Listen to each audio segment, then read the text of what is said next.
Yo, what is up guys? Welcome back to the Grow a Garden video. Today we had the new fall market event completely leaked. We know basically everything there is to know about this update, all the pets and their abilities, a ton of new items that are being added, how the event itself is going to work, and just everything you could possibly want to know about this event. So if you enjoy this video, find it useful, or just want to stay updated on all the best leaks, tips, tricks, and methods for Grow Garden, don't forget to subscribe. Let's go ahead and get straight into the video. Now, it's impossible to make a Grow a Garden video without noticing just how grim things are looking for Grow a Garden. Grow a Garden is truly dying. It is an undebatable fact. Whether or not school is going on, we can go ahead and look at the top charting games, and Grow a Garden has fallen from grace, almost reaching Brookhaven's player count and just still dropping. Now, Jendel's 100% noticing that Grow a Garden is dying and said that he's going to be adding a new event style this week, which is going to be the fall market update. We got the official announcement for this update on Discord, which also came with a Roblox event page. So it looks like we're getting a fall market. You can see the map over here. Obviously, we have a ton of leaks to get into, but the overall gist is that we're going to be getting a new fall market. That seems to be the big part of this update, which I mean, I don't think this is really a great addition so far, with new seeds, pets, lots of gears, weather, and lots more that can be unlocked throughout the event. So this is an interesting choice for a quote unquote brand new type of event, and you'll see what I mean when we get into the leaks. But just from a bird's eye view, I don't think this is going to be enough to change it up for players and make it more enjoyable to play Grow a Garden. I think we do need some more core mechanics, and this might have to evolve past just a simple growing a garden game, honestly, if it's going to survive, because I'd be lying if I said I wasn't interested in trying out Steal a Brainrot and 99 Nights just because of how stale Grow a Garden is getting. Well, if I do go ahead and try out one of those games, what game would you guys prefer? Would it be Steal a Brainrot or 99 Nights in the Forest? I'm really curious to hear you guys' opinions. That being said, let's get into the fall market updates. So we have a ton of leaks for this update, all coming from the Dawn Discord server. Once again, massive shout out to the server. If you want up-to-date leaks as fast as possible, go ahead and join the server. No, I'm not sponsored, but they just provide really great leaks. As we saw in the image on the event page, it's going to be a fall market, and you can see there's a ton of new shops there. We got an up-close look at the shops. So we're getting a fall festival seed shop, a fall festival pet shop, a fall festival cosmetic shop, along with a fall bloom tree. This seems to be where you get your currency from, and just from this image it looks like it's asking for a specific type of plant. So once again, it seems pretty similar to like the summer harvest or even the beanstalk event, where you have to donate a specific type of plant to grow the tree, and then you get a certain amount of rewards. It is possible that maybe it's exactly like the beanstalk, where once the tree is grown, then you have to climb up it to reach the fall market. But yeah, Jendel's quote unquote new type of event just seems to be another one of those donating types of fruits to a tree to grow it, and then you get points where you can buy it. I think honestly the fairy update that we just had is by far way more innovative than the fall market update is looking.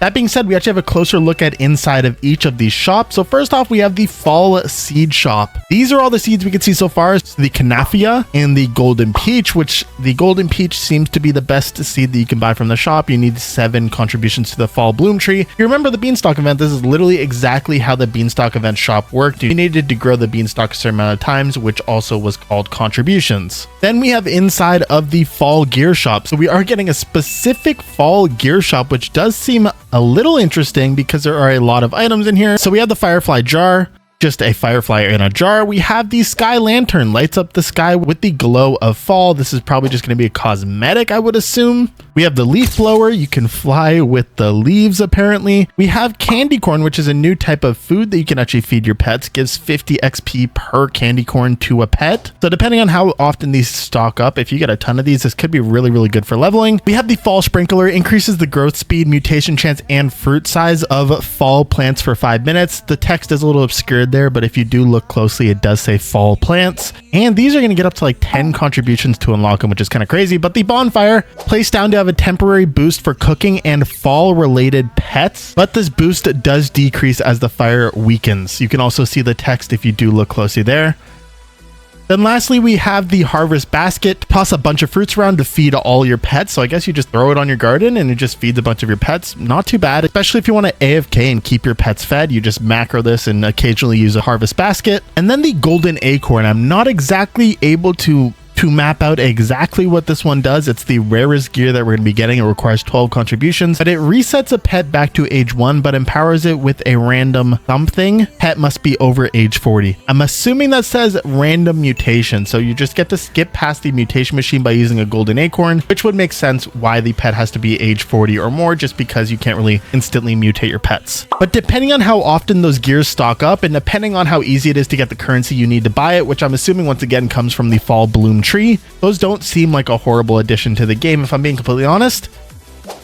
That being said, let's get into the bulk of this update, which seems to be focused around pets. We're getting a ton of pets added in this event in the form of the last shop that we have called the pet shop. First off, we have the fall egg, which is the first thing you can buy there. We don't have an image for this yet, but we can see it will be obtainable from buying it from the fall pet shop. Scratch that. We actually did just get an image for it, and it looks pretty cool. For those Canadians out there like me, you will definitely appreciate that maple flag on the front. But yeah, that is what the new fall egg is going to look like. And we'll talk about all the pets in this egg, because all the pets, the chances and their abilities were leaked, but you can buy pets from the shop as well, including the red squirrel, which has the ability of squirrel support. When a squirrel type pet finishes their ability, they will have something happen to their next cooldown. I think it's probably a cooldown time decrease, which would be really, really nice. We have the chipmunk, which doesn't yet have an ability in there. We have the sugar glider, which is very interesting. Occasionally glides from random different fruits, takes one mutation from each fruit and applies it to the next. So that is pretty interesting. Then the last pet we have there is a space squirrel. We can kind of see a bit of its ability there. Its ability is called a space odd nutsy. Don't know if that's like a play on words or something, but we don't have what its ability actually does yet. That being said, those are just the pets from the shop. So there's like 2 or 3 of them that we don't have their full abilities for. However, we have all the pets from the eggs and all of their abilities leaked. Let's go ahead and talk about those.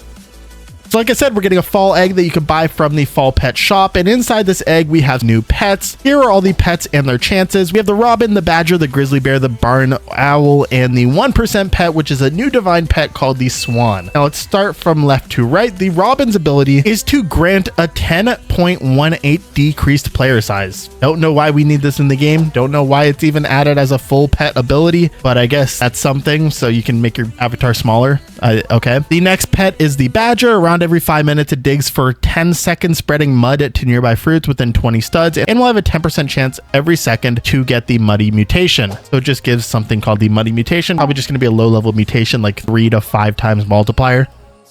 Now we're getting into the rarer pets. We have the grizzly bear. Every 3 minutes and 52 seconds has a 10.37% chance to apply a nearby fruit with the fall mutation, and it grants a 8.37 increased player size. Now if this scales up with the pet's age, this could be kind of crazy. Make your avatar pretty big, but once again, it's just an exclusive mutation, the fall mutation. This one might be like a mid-level mutation, like 10 to 15x, maybe even a 20x, but not very exciting. Then we have the owl, which is the second rarest pet at a 1.5% chance. Pets bought directly from shops have a bonus 0.1 to 0.24 kg to their base weight. It also has ability for all fall type pets to gain an additional 0.78 XP per second. Once again, if this scales with the pet's age, this could be pretty decent, but I wish it wasn't exclusive to just fall pets. I guess that's not a horrible pet. The last pet here, the swan, as you can see here, every 12 minutes and 43 seconds, it sings a swan song for 15 seconds. All pets within a 20 stud radius gain an additional 20 XP and 1.5% hunger restored per second. It also has another ability where every 14 minutes and 59 seconds, it graces and applies a graceful mutation to a random fruit. So the graceful mutation is probably going to be a pretty decent mutation. That being said, I don't think its ability is really that great for a 1% pet. This is like the 4th update in a row where we've had some pretty bad divine 1% pets. I really hope they can catch on and start adding some decent abilities, because this just does not seem that great. I think some of the shop pets are probably even better, but I'm curious to know your guys' opinion on these pets and their abilities, all of the pets from the shop and the egg, because we're getting a ton of pets in this update. However, that is basically everything we know so far about the fall update. So we know basically all the pets and the overall gist of how the event's going to work. About 12 hours before the update normally comes out, we learn literally everything there is to know about this event, including all of the seeds and their values, any pets abilities that we didn't know right now, and even more in-depth view of how the event actually works 100%. So currently this event is not looking too amazing. However, for the fairy event part 2, I also said I wasn't a huge fan of what the leaks made the event look like. However, when the finally, a fairy event part 2 came out. We actually got one of the most original and pretty interesting events we've had so far. A lot of you said it was hard to grind, but besides that, we got some pretty decent additions to the map. We have a whole separate map that we can go to, as well as the fairy update part 2, which is pretty original, although we didn't know it was going to be that original until the update actually came out. I'm not completely hopeless when it comes to seeing this update, but by the looks of it, it does seem to be a bit boring, especially while Jendel is trying to revive the game with new and fresh events, apparently. So yeah, if more leaks come out tomorrow and it's enough to make a full video, I'll definitely be releasing a full video on it. But I also do release shorts on all the leaks that come out for small groups of leaks from my videos, or just leaks that I don't think are big enough to include in my videos. So if you want to know absolutely everything about updates before they come out, go check those out. And once again, I am looking to explore different games, specifically 99 Nights or Steal a Brain Roll. Let me know what you guys would prefer me to play and make videos on. But with that all being said, if you enjoyed this video, found it useful, or just want to stay updated on all the best leaks, tips, and tricks and methods for Grow a Garden, don't forget to hit that subscribe button. Thank you all so much for getting me to 75,000 subscribers. I feel like we're blowing by these milestones way faster than I can actually like predict and announce them. So thank you all so much. I really do appreciate all the support. And yeah, I'm excited to see what happens with this update, and hopefully Grow a Garden can revive itself. I hope you all have an amazing day and good luck gardening.